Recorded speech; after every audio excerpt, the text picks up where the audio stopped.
Don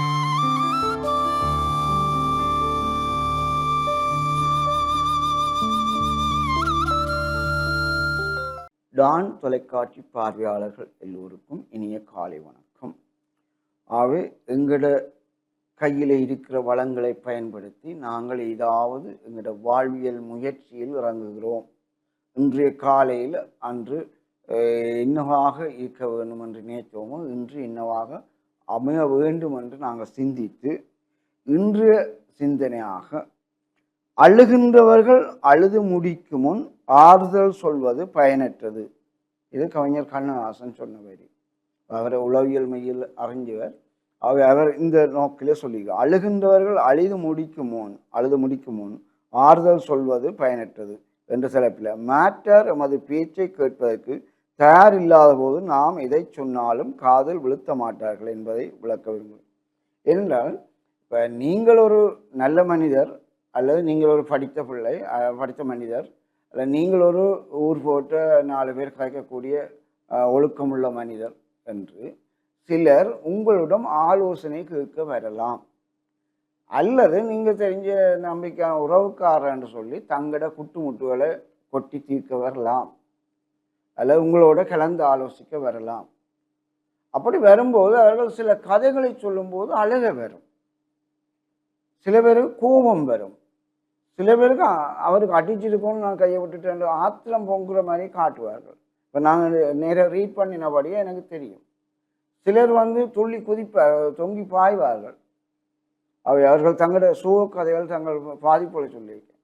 இப்போ நாங்கள் அந்த நேரம் எதனையும் கொஞ்சம் பொறுமையாக சொல்லுங்க, ஆதரப்படாதீங்க, கோவப்படாதீங்க, நான் உங்களுக்கு கதையை வடிவாக பொறுமையாக கேட்குறேன், பொறுமையாக சொல்லுங்கோ என்று சொல்ல வச்சுட்டு அவர் இப்படி நடந்து முடிஞ்சு என்று ஒரு முடிவுக்கு வந்த பிறகு நாங்கள் இந்த பிரச்சனைக்கு இப்படி தீர்வாக இருக்கலாம், இந்த பிரச்சனைக்கு இப்படி தீர்வாக இருக்கலாம்னு என்கிற கருத்தை முன்வைக்கலாம்.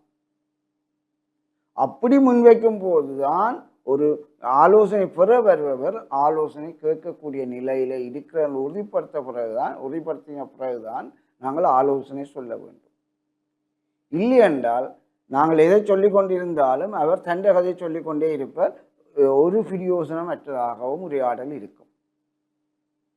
ஆகவே எங்களில் ஒரு நம்பிக்கை ஒன்று வச்சுத்தான் அடுத்தவர் எங்கள் மீது தங்கள் கதையை சொல்ல வருகிறார், அல்லது எங்களோட கருத்தையோ அல்லது முடிவையோ ஆலோசனையோ வழிகாட்டலையோ கேட்க வருகின்றார் என்றால் அவற்றை அடிமனதில் ஆழ்மனதில் என்ன இருக்கோ அதை கொட்டி முடிக்குவோம். அப்படி அவர் கொட்டி முடிச்சுட்டாருன்னு சொன்னால் ஓய்வுக்கு வந்துடுவார். அவற்றை எல்லா உணர்ச்சி மாற்றங்கள் எல்லாம் முடிஞ்சு அடங்கிடும். அவற்றை அடக்க நிலை வந்த பிறகு நீங்கள் எந்த அறிவுரையை சொன்னாலும் அவர் பொறுமையாக கேட்பார். அவர் இதனை கவனிக்கிறது தான் அழுகின்றவர் அழுது முடிக்கும் வரை பொறுமையாக இருந்து பிறகு ஆறுதல் சொல்வது பயனுள்ளது, இல்லையென்றா பயனற்றது என்று கண்ணதாசன் சொன்னது உங்கள் முன்னுக்கு. இது உங்களுக்கு உளவள தொழிலாளர் என்ற ரீதியில் நான் சொல்லக்கூடியது இந்த முறையில் நாங்கள் அணுகுவோம். நண்பர்கள் என்ற முறையில் எப்படி சொல்லுவோம்? உங்களுக்கு யாரார் இப்படி இருந்து இப்படியான தவறுகள் விட்டபடியா இப்படியா நடந்துட்டு இனிமேல் தவறு செய்யாமல் நாங்கள் கவனித்துக் கொள்வோம். ஒரு ஆள் இல்லையென்றா இன்னொருவர் இருப்பார், ஒரு ஆள் இல்லையென்றா இன்னொருவர் இருப்பார். அதுக்காக ஒருவரை நெச்சு கொண்டு பகைப்பதால் உடல் வலு இழக்கப்படுகிறது, சக்தி இழக்கப்படுகிறது. வேண்டாத எண்ணங்களை சிந்திப்பதனால் இரத்தம் வீணாகப்படுது. மூளையில் சிந்திக்க ரத்தம் தான் குடிக்கும் மூளை. அப்போ எங்கிட்ட சக்தி தான் இழக்கப்பட போகும். அவை வேண்டாத சிந்தனைகளை கொஞ்சம் முறக்கி வைக்கத்தான் நீங்கள் என்னோட கதைச்சினீங்கள். அவை கொஞ்சம் முறக்கி வச்சுட்டீங்க. இனி அதை பழசம் மறந்துடுவோம்.